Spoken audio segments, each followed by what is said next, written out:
Transfer deadline day, the day of hope for many clubs around Europe. In today's video, we're going to be assessing the major transfers that have occurred so far and giving them a grading. This is on deadline day only, not as opposed to the rest of the transfer window. And at a later date, we will be doing a ranking on this channel of the best transfers across the summer.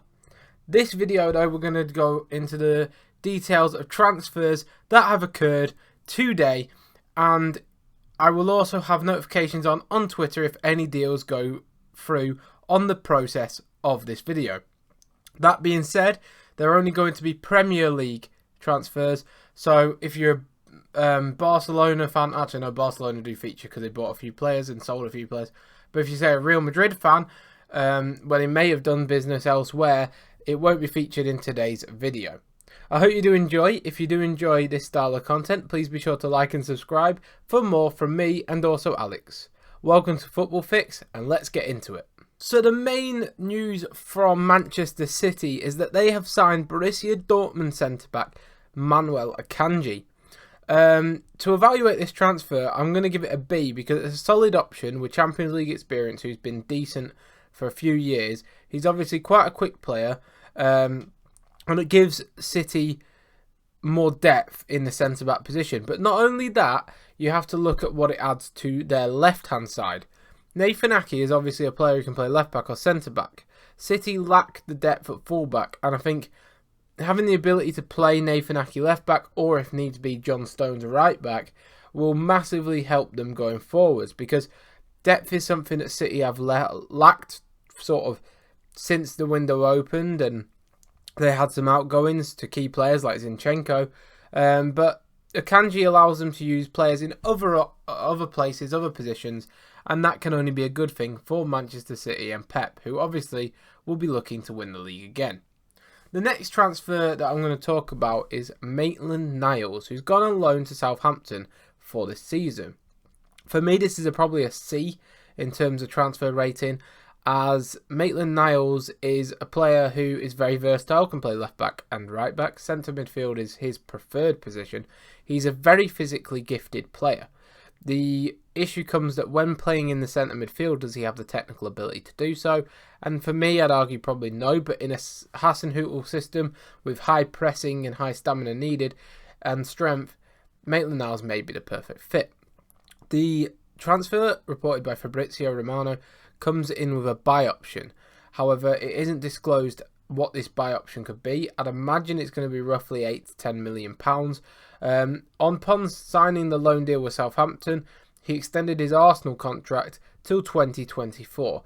This gives Arsenal security to protect their asset, that if Southampton choose not to purchase the player, he will not leave for a free transfer in the summer of next season.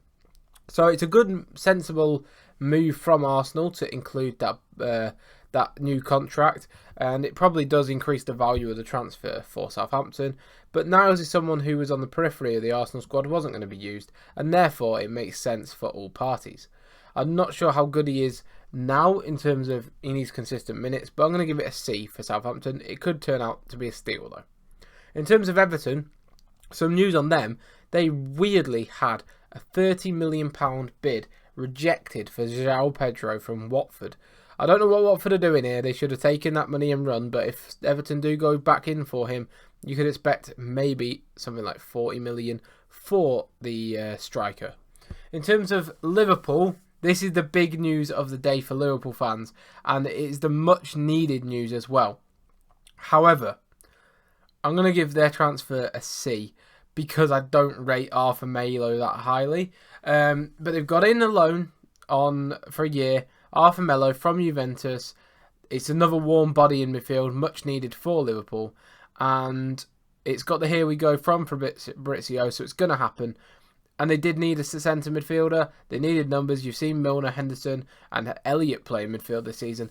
This adds experience and hopefully quality. I mean, Klopp's that good that he could make Arthur Melo into a world beater, and to complete the actual potential he had 3 or 4 years ago now. In terms of quality of player, I'm not sure he's all that, but time will tell, as they say.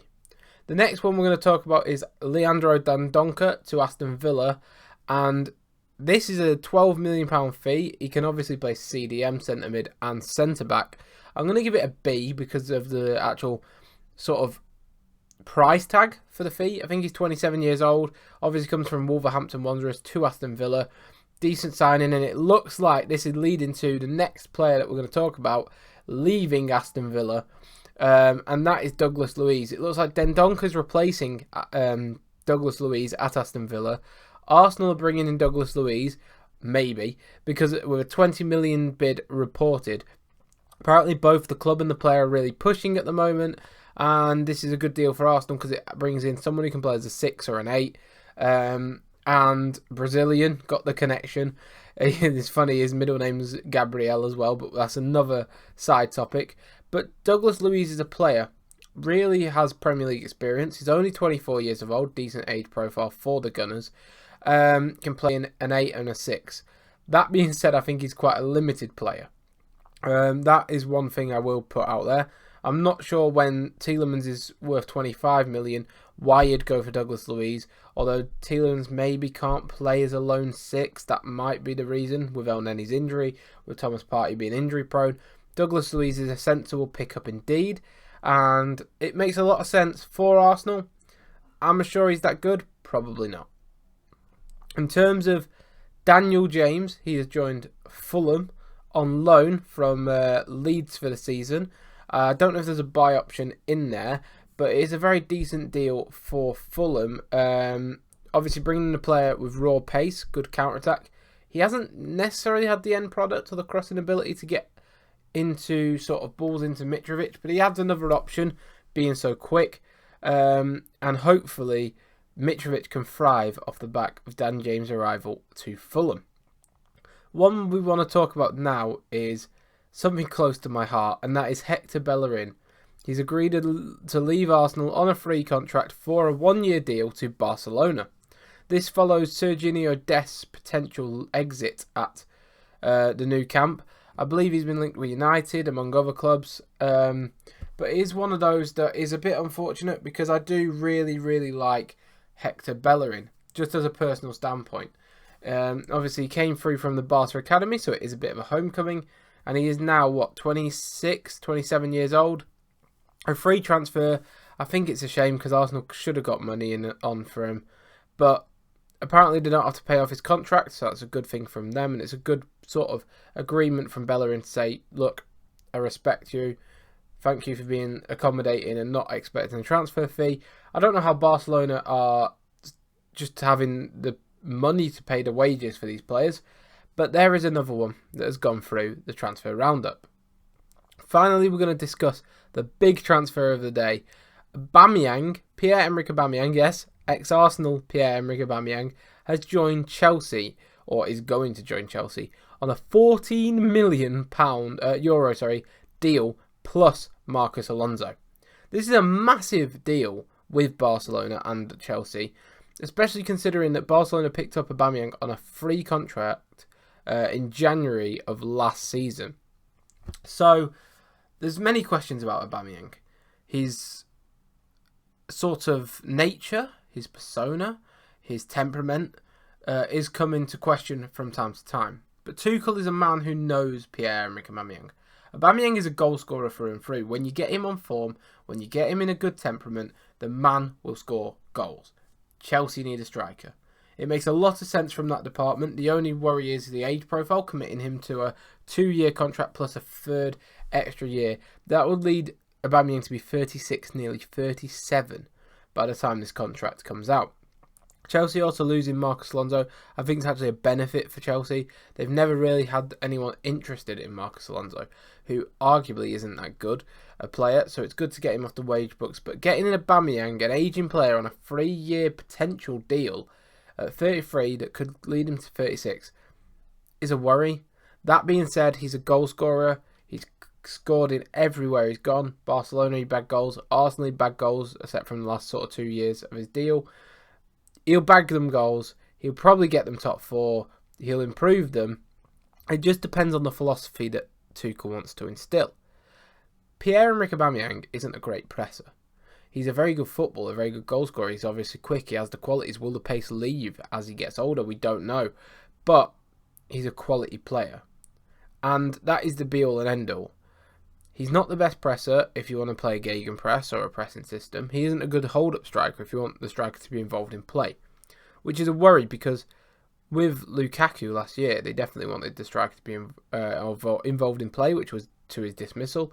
In terms of how, and that's why Havertz has played much up front for Chelsea. But it will work out. He'll score them goals. He'll probably score them quite a few goals. And everything will work out for Chelsea and Barcelona. The final bit of news that has just gone through then. Aston Villa are about to sign Southampton's Jan Bednarek on a season-long loan. They've needed defensive reinforcements so far. Tyrone Mings, etc. and Courtney House looking bad at the back. And maybe Bednarek's their answer. We'll wait and see. Obviously, he's coming in from Southampton. We'll have to wait and see with this one. But that is one that has just come through while making this video. I hope you have enjoyed today's video. Please be sure to like and subscribe. There'll be more from myself and Alex in the near future. If you have enjoyed, please be sure to put the notification bell on and to never miss a video from us. And I'll see you next time. Goodbye.